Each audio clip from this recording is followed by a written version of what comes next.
Në Kosovë ende nuk ka pasur ndonjë ndryshim në bllokadën e krijuar nga mosmarrveshjet për krijimin e institucioneve të reja. Përpjekjet e presidentes Atifete Jajaga që të lehtësojë dialogun politik nuk kanë dhënë ende ndonjë rezultat dhe situata ka bërë që të shtrohet edhe mundësia e zgjedhjeve të jashtëzakonshme. Analistët thonë se vendi është duke u futur në një krizë të thellë dhe se qytetarët e tij po vuajnë pasojat. Ata thonë se kjo po ndikon edhe në imazhin e Kosovës jashtë vendit. Nga Prishtina njofton korrespondenti Leonat Shehu.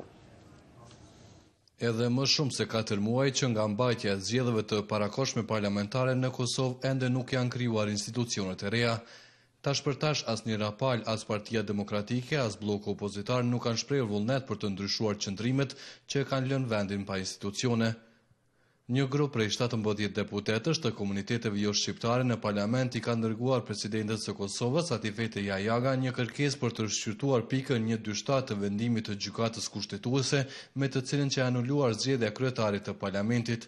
Kjo pikë u bën thirrje deputetëve të parlamentit që të gjejnë një zgjidhje për zgjedhjen e kryetarit të parlamentit në kuadër të vendimit të gjykatës kushtetuese.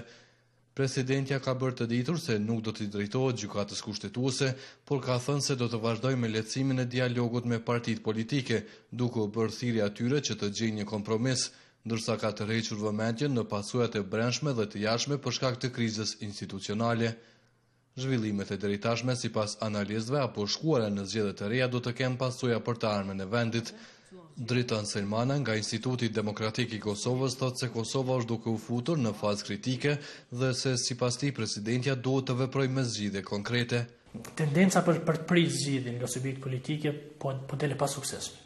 Dhe nëse vazhdohet me këtë çasti, duket se kjo formë e takimeve nuk po shihet fundi i kësaj forme. Prandaj them se duhet ndërruar çastje, presidenti i vendit duhet të ketë një rol më proaktiv në zgjidhjen e problemit, duke ofruar solucione, mundësi, mënyra se si dilet nga ky ngërç. Në të kundërtën them që kemi ardhur në një situatë të patolerueshme politikisht, por edhe të padurueshme them për qytetarët e Kosovës, sepse nevoja qoftë në planin e brendshëm, qoftë në planin e jashtëm, vetëm sa pushtohen.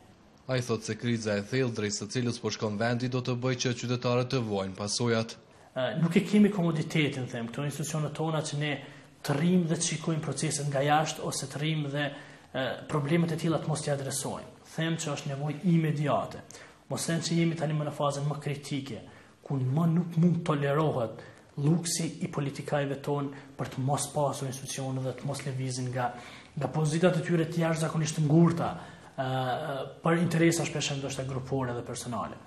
Gjykimi i gjykatës kushtetuese dhe rrjedha politike e ngjarjeve definitivisht duhet të japin përgjigje kësaj situate dhe subjektet politike duhet të reflektojnë me ofertat e tyre dhe me zgjedhjet e tyre kreative dhe pragmatike, mos them edhe të guximshme politikisht. Zoti Selmana i thotë se kriza institucionale do të ndikojë edhe në imazhin e Kosovës jashtë vendit dhe në procese mjaft të rëndësishme siç janë marrëveshja për stabilizim asociimin dhe procesi liberalizimit të vizave.